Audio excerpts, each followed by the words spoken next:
A gente já falou mais cedo, afinal de contas, vai ter aumento na tarifa de ônibus de Salvador ou não?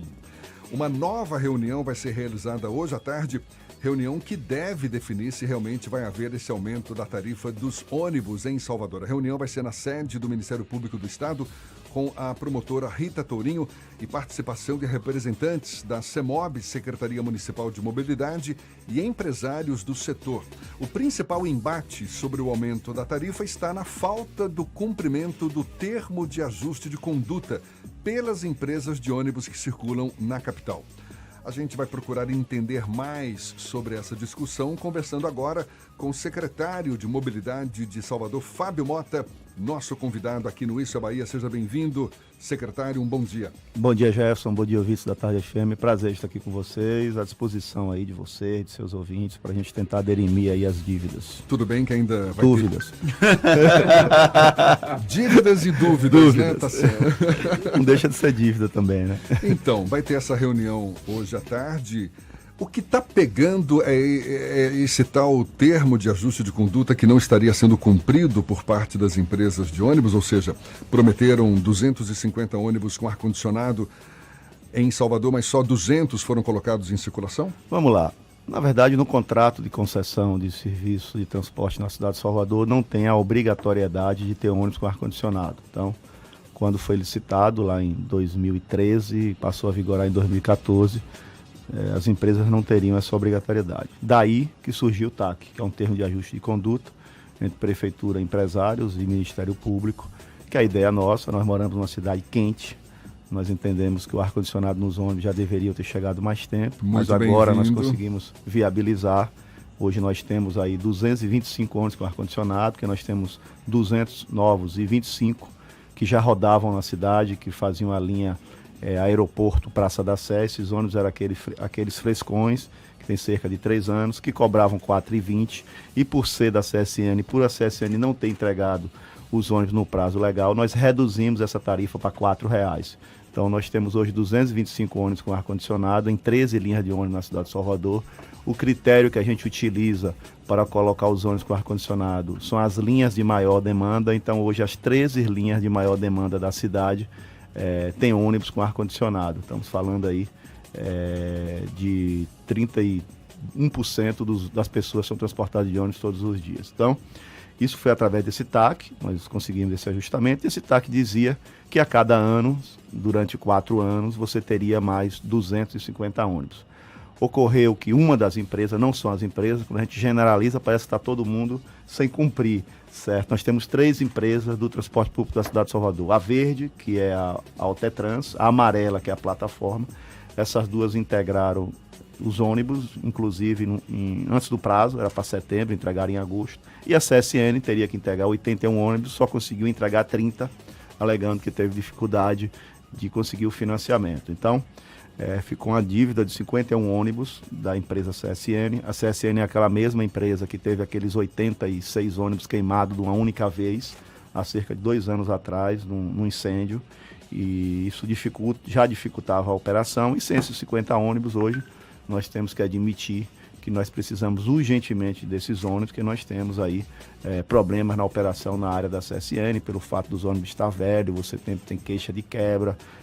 Nós temos consciência disso e estamos correndo para viabilizar. Então, o Ministério Público deu um prazo de 48 horas a partir da reunião de quinta-feira, para a entrega da comprovação da compra dos 51 ônibus. A CSN, sexta-feira, entregou esse contrato no Ministério Público, dizendo no contrato que até 30 de maio chegarão esses 50 ônibus. E mais, nós temos até 30 de setembro para receber mais 250. Então, o que nós estamos buscando hoje, 15 horas no Ministério Público, é o cronograma, é o debate sobre esse assunto, para que a partir daí sim, aí a gente vá admitir a questão do aumento e a questão da tarifa, que o prefeito já declarou que não passará da reposição da inflação. Se você der a reposição da inflação, seria 4,20, e que também já disse que não pegará ninguém de surpresa. 48 horas antes do anúncio da tarifa, ele informará para que as pessoas, e principalmente os patrões, a grande maioria quem paga o transporte, possa se programar para não ser pego de surpresa. Então está nesse pé, Já fizemos inúmeras reuniões, até no final de semana fizemos reuniões e esperamos que hoje lá no MP a gente consiga sair de lá com o TAC assinado. Na verdade, que a gente está buscando lá o aditivo ao TAC que está em vigência com o novo cronograma, para a partir daí a gente possa assinar um aditivo contratual. Eu estou explicando isso que as pessoas todo dia tem tarifa, então antes da tarifa tem que resolver tudo isso. A assinatura do aditivo do contrato, até porque, como eu falei, não permitia ônibus com ar-condicionado, agora você tem uma realidade, então isso tem que ir para o contrato, esses ônibus com ar-condicionado. O custo é diferente, um ônibus com ar-condicionado consome mais diesel do que um ônibus normal, isso no seu carro, no meu, em qualquer carro é assim. Então tudo isso está sendo entabulado e a gente espera terminar essa novela hoje do ponto de vista administrativo, para a partir de terça-feira a gente aí sim comece a discutir a questão da tarifa. E essa tarifa seria em torno de 4,20 mesmo, e caso bata esse martelo, entra em vigor a partir de quando? 48 horas após a concretização dessas reuniões e desses requisitos para ser dada a tarifa. 48, em resumo, objetivamente, 48 horas após a assinatura do TAC e a assinatura do aditivo do contrato. E vai ser isso mesmo, 4,20. Está caminhando para ser o teto de 4,20, porque você tem aí a reposição inflacionária. Se você pegar a reposição inflacionária do ano inteiro, antes disso eu tenho que explicar o seguinte. Nós temos uma concessão de serviço público na cidade de Salvador. Essa concessão diz que todo final de ano você tem que apurar a questão da inflação do ano. Então, se você teve aumento do diesel durante o ano, aumento da energia, aumento do pneu, aí você não tem para onde fugir dessa cláusula contratual de dar o reajuste, que é a reposição inflacionária. Então, se for dada a reposição inflacionária, se for as condicionantes que são colocadas no TAC forem cumpridas, vai caminhar para isso aí. A novela da CSN se arrasta desde pelo menos agosto, setembro. As outras duas empresas que compõem o sistema rodoviário aqui de Salvador já tinham entregado os ônibus. Existe a possibilidade eventual de talvez rompimento do contrato da prefeitura com a CSN caso não sejam cumpridos esses ajustamentos de conduta seguidamente? Existem todas as possibilidades. Ela é uma concessionária, certo? E essa concessionária tem os direitos e deveres, da mesma forma como tem o pedido de reequilíbrio e de tarifa nova, você tem que cumprir os deveres primeiro para ter direito ao seu direito. Então, existe todas as possibilidades e todas elas estão sendo estudadas e todas elas estão sendo debatidas internamente pela prefeitura. Existe algum tipo de pressão das demais empresas, já que o aumento da tarifa não foi realizado por conta do problema da CSN? As demais empresas estão pressionando a CSN para resolver essa situação e até de alguma forma buscar viabilizar a aquisição desses ônibus pela CSN? Pois é, você como um jornalista inteligente já não precisa nem responder a sua pergunta, até porque as outras duas já cumpriram desde agosto do ano passado. Então não tem como eu negar para você que as outras duas estão se sentindo prejudicadas, mas o sistema é único, é um integra e eles precisam se entender entre si. Então existe lá um diálogo entre eles precisam resolver o problema para ter isso sancionado e resolvido. Em um dado momento, em 2019, a prefeitura também tentou, junto com as instituições financeiras, auxiliar nesse processo de obtenção do financiamento da CSN. Houve um avanço nessa possibilidade de abrir uma janela de oportunidade para o financiamento dos novos ônibus pela CSN? O que a prefeitura fez e tem hoje é um fundo de mobilidade. Esse fundo de mobilidade está criado desde o ano passado pela Câmara, é uma lei que foi regulamentado, que está lá na CEMOB, que tem um gestor.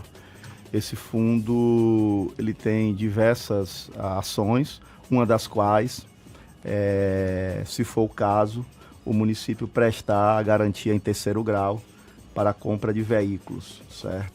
Isso está se conversando com algumas instituições financeiras, até porque nós não estamos tratando só dos 50 que estão para chegar. Nós estamos falando aí em 750 que dá falta a chegar. Então, é uma possibilidade, a prefeitura criou o fundo, tem debatido, até porque aí a gente já volta cá para um assunto até maior. Em novembro, as obras viárias do BRT vão ficar prontas e nós vamos precisar estar com o BRT rodando a partir de dezembro nas obras viárias. e evidentemente que o BRT ele chega a ser 2,5 vezes mais caro do que um ônibus normal. Então, nós estamos com isso no nosso horizonte, debatendo com isso. Fizemos aquele workshop para debater a questão do ônibus elétrico, conversamos com diversas empresas estrangeiras, italianas, chilenas, para aprender como é que está sendo feito essa questão lá fora do país, até porque a crise do sistema de transporte público, ela deixou de ser do Estado, deixou de ser do Brasil, transcende as fronteiras do Brasil. Você tem crise hoje em todos os locais, em função dos novos modais que foram surgindo e que foram tirando passageiros dos ônibus. Essa é a grande verdade. Os aplicativos tiraram muitos. Você pega aí hoje uma noite, você vê que 4 pessoas junto pegam um aplicativo que sai mais barato do que você andar de ônibus. Nós não temos uma tarifa barata, certo? Em função de tudo que acontece na cidade. Só vou lhe dar um dado aqui. Nós transportamos 35 milhões de pessoas todos os meses. Desses 35 milhões, 20 milhões pagam os ônibus. 15 milhões andam de graça. Então, nós temos uma gratuidade... Nos ônibus? Nos ônibus. Nós temos uma das maiores gratuidades do país, na cidade de Salvador. Foram feitas leis durante muito tempo de gratuidade. Graças a Deus, a expectativa de vida aumentou bastante. E a questão dos 65 anos, que antes era o impacto de 2%, está chegando a 19%. Que as pessoas, graças a Deus, estão vivendo mais e estão conseguindo andar mais de ônibus de graça na cidade. Então, tudo isso acaba batendo na questão da tarifa. Aí você fala, você tem uma tarifa de R$4, é uma das tarifas mais caras. Mas você não pode analisar desse jeito. Em Salvador você tem uma tarifa de R$4, mas você pode andar numa rede, no modal inteiro. Você pode sair de Paripe, descer na Lapa, pegar o metrô, descer no aeroporto e até Lauro de Freitas com R$4. Então são 3 transportes. Quando nós fizemos a questão do ônibus, a primeira integração que nós fizemos, hoje você pode andar em 2 ônibus em 2 horas com R$4. 17% da população tinha a necessidade de pegar 2 ônibus e pagavam 2 tarifas. Então isso foi absorvido pelo sistema. Quando nós fizemos a integração de todas as linhas de ônibus com o metrô, da mesma forma.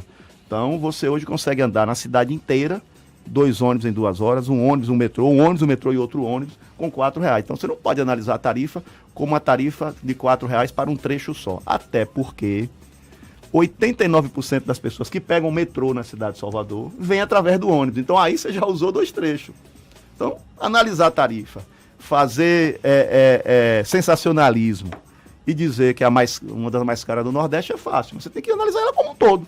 E você, como inteligente, você sabe da minha admiração por você e pelos seus relatos, tanto no Bahia Notícia como aqui, você não pode analisar simplesmente 4, 4,20 e é assim. Não é assim, porque se você for para São Paulo, que você conhece bem, quando você pega o metrô, você paga mais caro. Se você for para o Rio, da mesma forma, para Curitiba. Então, Salvador é a única capital do país onde você, com uma única tarifa, você consegue pegar 3 transportes. Então, você não pode analisar ela igual a tarifas de outros locais, como por exemplo Recife, como por exemplo Fortaleza. Recife e Fortaleza tem isenção de ICMS. Ninguém paga ICMS. Aqui se paga mais de 20% de ICMS. Então, o contexto da análise da tarifa ela tem que ser com os itens que são definidos para cada realidade de cada cidade. Mas levando em consideração o baixo poder aquisitivo da população em geral, acaba sendo uma tarifa alta mesmo assim, né? Acabei de dizer que a tarifa é alta e quais são os motivos que chegamos a essa tarifa alta. A principal razão é a questão da gratuidade. Então a gratuidade impacta muito. Na verdade, não existe almoço de graça. Não tem empresário bonzinho. Ou seja, no fundo, quando o Jefferson, que está bem longe de 65 anos, quando chegar aos 65 anos, que passar a andar... Bem longe. Que passar a andar de ônibus de graça, quem vai pagar a sua tarifa são os outros que estão rodando na cidade, porque isso entra no cômputo geral. Ainda bem que... Muito obrigado pelo bem longe, viu? Agora, Fábio Mota, secretário municipal de Mobilidade Urbana, conversando conosco. A gente retoma esse papo já já. 22 minutos para as 8 na tarde FM. Valeu, Thaís. Agora sim, tô liberado para retomar o papo com Fábio Mota. Então, vamos adiante. Secretário de Mobilidade Urbana falou um pouco mais cedo sobre o início do sistema do BRT. As obras devem ser concluídas em novembro deste ano. São as mesmas empresas que atendem ao transporte público hoje da capital que vão também rodar com o BRT, secretário? Vamos lá, antes falando do BRT, a gente espera até 30 de março agora entregar os 2 próximos viadutos, 2 elevados, que ficam ali na frente do IPE e na frente do antigo Teresa do Lisieux, do lado direito. Esse é o nosso cronograma. Dia 27, o prefeito deve entregar esses 2 elevados. Você vai aí melhorar a questão da mobilidade ali. As queixas estão muito grandes, mas são queixas para ter um futuro melhor. E a gente tem um cronograma até 30 de novembro, você entregar a obra como um todo. A partir de dezembro, a ideia é que o trecho 1 esteja completo. O trecho 1 que eu estou falando é saindo da estação do metrô lá, na área da Praça Newton Rick e até o Parque da Cidade. O trecho 2, que sai do Parque da Cidade e que vai até a Lapa, a licitação já está concluída, está em fase de recursos. O trecho 3, que sai do Parque da Cidade e vai até o Posto dos Namorados, ali a gente vai ter uma grande estação de BRT, ela está em processo licitatório, acho que mais 30 dias a gente consegue concluir. A ideia é que o 3, por ser rápido, também a gente conclua até dezembro. E sim, as empresas, quando foi feito o processo licitatório do transporte público da cidade de Salvador, que criaram as concessões, já foi licitada a operação da cidade como um todo, inclusive a área do BRT. Então, as empresas que aí estão hoje fazendo a exploração dos ônibus farão, se assim quiserem, a não ser que desistam, elas têm até 30 de março para se pronunciar, a exploração do BRT, o que consiste em elas fazerem investimentos e de comprar esses veículos do BRT para rodar na cidade de Salvador. Quantos veículos serão necessários para viabilizar esse sistema? No primeiro trecho, 158 veículos. E no BRT como um todo, que a gente só fala aqui do trecho 1, na verdade nós temos 6 BRTs na cidade de Salvador. Temos 2 BRTs na linha vermelha e na linha azul, que está sendo construída pelo Estado especificamente para esse. Tem um BRT na Orla, tem um BRT na Suburbana. Aí nós estamos falando em torno de 600 ônibus do BRT. E essa disposição da Prefeitura de colocar ônibus elétricos, isso pode inviabilizar, de certa forma, a participação dessas 3 empresas que já atuam hoje em Salvador? A energia elétrica, ela é limpa, não é? Ela ajuda aí a questão do meio ambiente. A ideia nossa é colocar ali sim a energia. Nós fizemos um workshop, debatemos, estamos conversando com várias empresas do mundo todo para tentar viabilizar essa equação. Não é fácil, que é uma equação pesada. Essa semana nós teremos uma nova negociação com as empresas que fornecem a energia, com as empresas que fabricam os ônibus elétricos. A ideia inicial é essa, sim, de ter um ônibus elétrico no BRT. E vamos perseguir essa ideia até agora, 30 de março, para ver se a gente consegue fechar essa equação. É evidente que o ônibus elétrico, ele são 3 vezes mais do que o custo dele e o valor dele do que um ônibus normal. Então, esse hoje é um empecilho que a gente espera transportar e conseguir colocar assim os ônibus elétricos. Mas essas 3 empresas que já atuam na capital já sinalizam algo nesse sentido? Elas concordam, vão batalhar por esses ônibus elétricos? Elas já estão conversando com as fábricas. Nós já só temos uma única fábrica em Campinas hoje no Brasil que produz ônibus elétricos. Já tivemos diversas reuniões entre essa fábrica e os empresários. Já tivemos também, pegamos outras experiências como no Chile, a empresa que lá opera, e já trouxemos para debater. Tem várias hipóteses e possibilidades disso acontecer. Uma, a empresa de energia trazer os veículos, outra, as concessionárias comprarem os veículos. Enfim, nós temos um prazo, nós temos até 30 de março para definir qual modelo e qual forma. Esperamos até 30 de março concluir isso. A expectativa é que em dezembro a linha 1 esteja pronta com a operação do BRT. Mas tem outras linhas, você citou tanto a linha azul quanto a linha vermelha do governo do estado. Qual a perspectiva dessas linhas de BRT estarem operando nessas vias? Primeiro tem que concluir a obra, né? A obra como um todo. Depois, além de concluir a obra, o estado precisa fazer as estações do BRT. Então, nós já passamos inclusive o modelo das nossas estações para que a Condé possa analisar e começar a fazer. Então, aí tem que saber do estado qual o cronograma de entrega da 29 de março e da outra lá. E assim que ela entregar e fizer a estação, nós colocaremos o veículo do BRT. O BRT ele é operado pela prefeitura, mas a obra civil está sendo feita pelo estado. E o governo do estado deu algum tipo de prazo para que isso Nós temos conversado bem nesse sentido. Nós não temos dificuldade de conversar com a Condé, nem com a SEDU do estado. Eu nunca tive essa dificuldade, temos um bom diálogo. E deram sim, eu não sei dizer aqui qual é o prazo, mas eles têm um prazo de conclusão dessas 2 obras. Secretário, questão de mobilidade urbana. Vieram as composições aí do metrô, agora está chegando o BRT.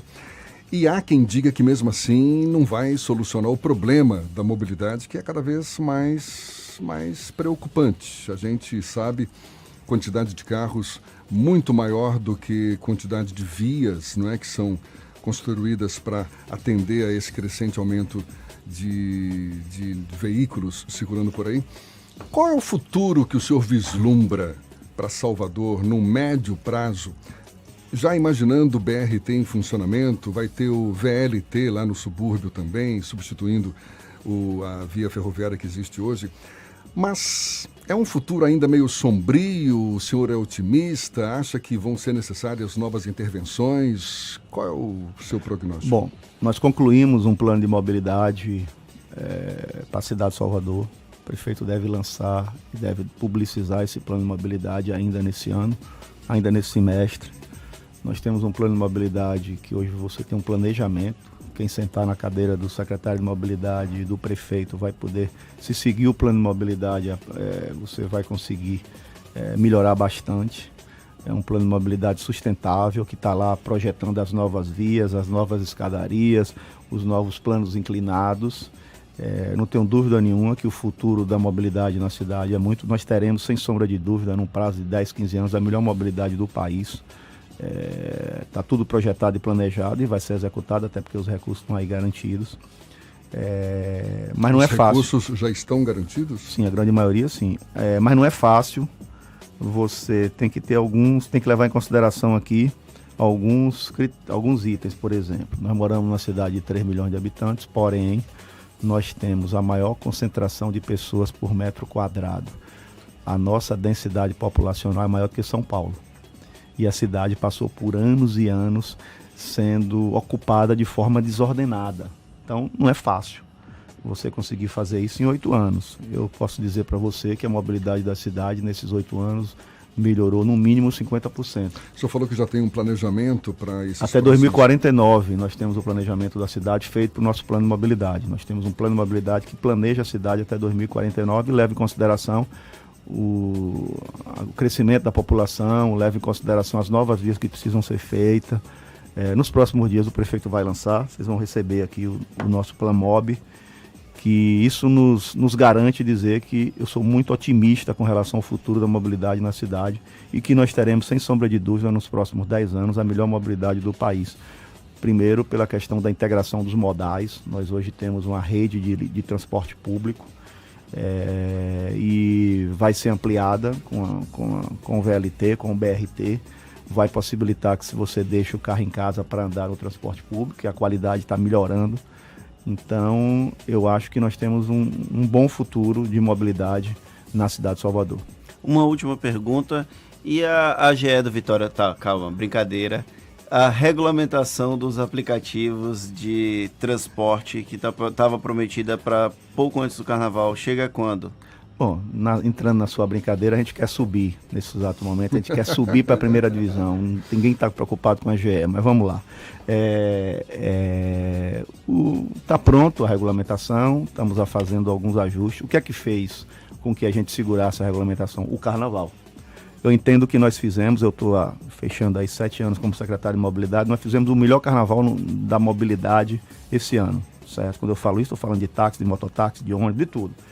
Porém, nós tivemos um problema, que foi a quantidade de aplicativos no carnaval. Se você tem 30 mil aplicativos durante o ano na cidade, no carnaval esse número chega a 90 mil.